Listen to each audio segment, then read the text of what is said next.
नमस्कार। कर्मभूमि न्यूज के सरोकार में आपका एक बार फिर स्वागत है। आज हम बात कर रहे हैं प्रधानमंत्री नरेंद्र मोदी के विश्वास को लेकर। प्रधानमंत्री नरेंद्र मोदी ने महाराष्ट्र के प्रति विश्वास जताया था कि इस बार महाराष्ट्र कम से कम उन्हें 45 सीटें का लक्ष्य हो रखते हैं तो 40 सीटें उन्हें जिताने में सहयोग जरूर करेगा। उनकी झोली में 40 सीटें जरूर डालेगा। लेकिन महाराष्ट्र में ऐसा नहीं हुआ। महाराष्ट्र में एकदम इसके विपरीत तस्वीर नजर आ रही है। प्रधानमंत्री नरेंद्र मोदी की जीत में महाराष्ट्र सबसे बड़ा रुकावट साबित हो रहा है, यानी कि स्पीड ब्रेकर बन करके खड़ा हुआ है। आखिर उसकी वजह क्या है? आज हम उन्हीं वजहों पर चर्चा करेंगे। प्रधानमंत्री नरेंद्र मोदी ने महाराष्ट्र में कई सभाएं की और लोगों की भीड़ भी जबरदस्त तरीके से जुटाई गई। महाराष्ट्र के लोगों ने प्रधानमंत्री नरेंद्र मोदी को अच्छी तरीके से सुना भी। लेकिन फिर क्या वजह थी कि महाराष्ट्र में मतदान का प्रतिशत उनके मुताबिक नहीं हुआ? महाराष्ट्र में 3 चरणों का जो मतदान हुआ वो उनकी अपेक्षाओं के एकदम विपरीत था। भारतीय जनता पार्टी को उम्मीद थी कि इस बार महाराष्ट्र के मतदाता कम से कम 70% मतदान करेंगे, लेकिन महाराष्ट्र में ऐसा नहीं हुआ। महाराष्ट्र के मतदाताओं ने जो अपेक्षा थी उससे काफ़ी कम मतदान किया। मतदाता अपने घरों से बाहर नहीं निकले। मतदान कम होने की वजह से सत्ता पक्ष ही नहीं बल्कि विपक्ष भी खासा परेशान है। सत्ता पक्ष भी अंदाजा इस बात का नहीं लगा पा रहा है कि आने वाले समय में महाराष्ट्र से कौन अधिक सीटें जीतेगा। हालांकि जिस तरीके से चुनावी सर्वे अभी आए हुए हैं उनमें भारतीय जनता पार्टी गठबंधन को, महायुति को आगे जरूर दिखा रही है, लेकिन जितनी अपेक्षा थी उतनी सीटें भारतीय जनता पार्टी गठबंधन को नहीं मिल रही हैं। सर्वे में बताया जा रहा है कि महागठबंधन, इंडिया गठबंधन इस बार अच्छी सीटों पर बढ़त बनाए हुए है। आखिर इसकी वजह क्या रही? महाराष्ट्र में प्रधानमंत्री नरेंद्र मोदी और अमित शाह जितनी बार सभाएं करने के लिए आए, उन्होंने उद्धव ठाकरे की शिवसेना को नकली शिवसेना कहकर संबोधित किया। शायद मंत्री की यह बात शायद यहाँ के मतदाताओं को रास नहीं आई। शिवसेना में विभाजन होने के बाद महाराष्ट्र का काफ़ी मतदाता उद्धव ठाकरे के प्रति सहानुभूति रखता है। उद्धव ठाकरे को भी उम्मीद है कि सहानुभूति के चलते महाराष्ट्र के मतदाता उन्हें बड़ी संख्या में सीटें जिताएंगे। प्रधानमंत्री नरेंद्र मोदी और अमित शाह ने उद्धव ठाकरे का जमकर मजाक उड़ाया।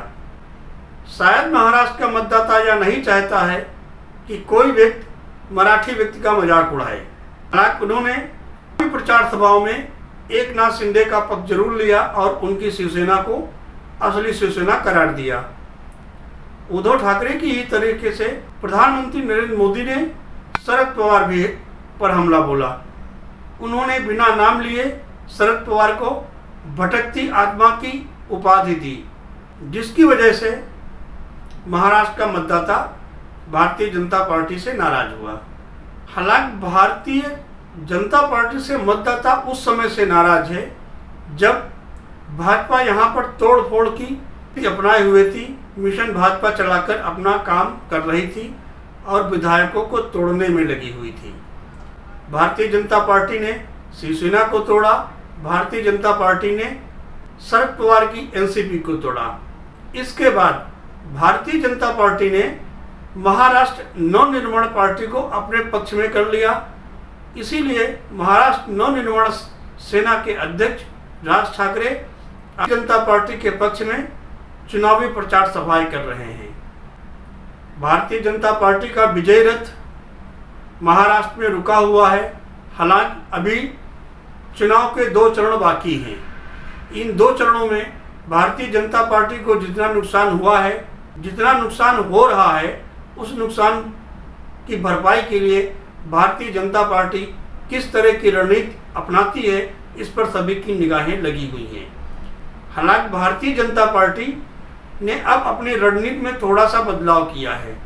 पहले भारतीय जनता पार्टी और प्रधानमंत्री नरेंद्र मोदी विकास के नाम पर वोट मांग रहे थे, लेकिन अब प्रधानमंत्री नरेंद्र मोदी ने अपनी रणनीति में थोड़ा सा बदलाव करते हुए राम मंदिर के नाम पर वोट मांगने की शुरुआत कर दी है।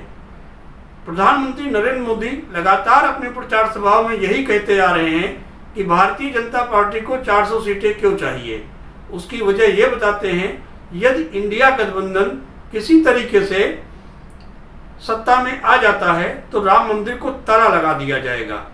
हालांकि अब यह इतना आसान नहीं है, इतना आसान यह भी नहीं है कि इंडिया गठबंधन पूरी तरीके से सत्ता में आ जाए। हिंदुस्तान का कोई व्यक्ति नहीं चाहेगा कि अयोध्या में बने हुए राम मंदिर पर फिर से ताला लगाया जाए, लेकिन भारतीय जनता पार्टी के नेता खुद प्रधानमंत्री नरेंद्र मोदी और अमित शाह इस बात को जोर शोर से तूल देने में लगे हुए हैं। प्रधानमंत्री नरेंद्र मोदी ने एक बार फिर अदानी और अंबानी का मुद्दा उठाते हुए राहुल गांधी पर प्रहार किया, लेकिन यह उनका दांव उल्टा पड़ गया। भारत के मतदाता अब सिर्फ बेरोजगारी और महंगाई से छुटकारा पाना चाहते हैं। मतदाताओं की यही राय है, किसी तरीके से बढ़ती हुई महंगाई पर अंकुश लगाया जाए और बढ़ती हुई बेरोजगारी अंकुश लगे, ताकि बेरोजगार लोगों को रोजगार मिल सके। 2 चरण के चुनाव में जो महाराष्ट्र में है, भारतीय जनता पार्टी कैसे फेस करेगी। मतदाताओं के समक्ष जो चुनाव रैलियां हो रही हैं, प्रधानमंत्री अब कौन सी रणनीति अपनाएंगे, प्रधानमंत्री नरेंद्र मोदी मतदाताओं के समक्ष क्या बोलेंगे कि मतदाताओं का रुझान बदल जाए। हालांकि यह बात 2 चरण के चुनाव के बाद ही पता चल पाएगी। और 20 मई को महाराष्ट्र में 2 चरणों के चुनाव होने हैं। हम इंतजार करते हैं चुनाव परिणाम आने का, और 2 चरणों के बाद में मतदाताओं का रुझान क्या कहता है, इस पर भी एक नज़र मतदान के बाद हम अवश्य डालेंगे।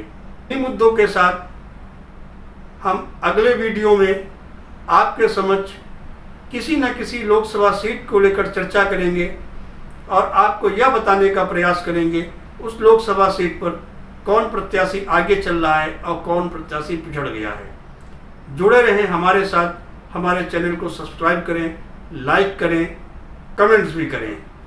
तब तक के लिए नमस्कार। हम आपके साथ फिर रूबरू होंगे। मिलते हैं अपने अगले वीडियो में।